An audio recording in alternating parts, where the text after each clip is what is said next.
Hello guys, welcome back to my YouTube channel. স্বাগতম জনাইছো মোৰ অন্য এটা ভিডিঅ'লৈ।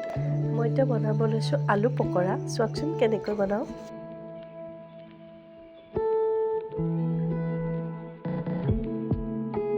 মই এতিয়া আলুকেইটা ভালকৈ ধুই টুকুৰা টুকুৰিকৈ কাটি ললো। তাৰ পিছত মই দুটা চিটি মাৰি দিম আলুকেইটা।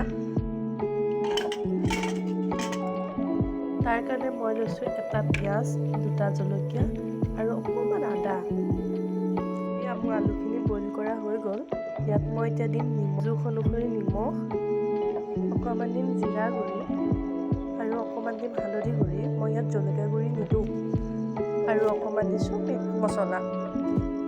তাৰপিছত আলুখিনি এনেকৈ মোহাৰি ল'লোঁ। মই এইখিনি ইয়াতে দি দিম, দি ভালকৈ মোহাৰি ল'ম।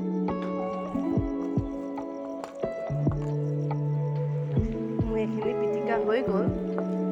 চাওকচোন কি ধুনীয়া হৈছে। তেলখিনি গৰম হোৱাত মই ইয়াত এটা এটাকৈ দি দিলোঁ।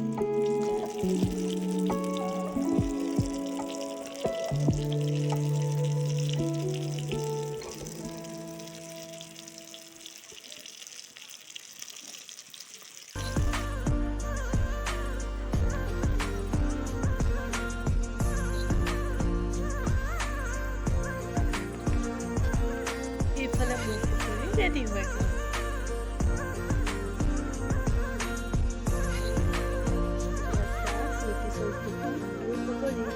যদিহে মোৰ ভিডিঅ'টো চাই ভাল পালে like, comment, share and subscribe কৰি দিবলৈ নাপাহৰিব।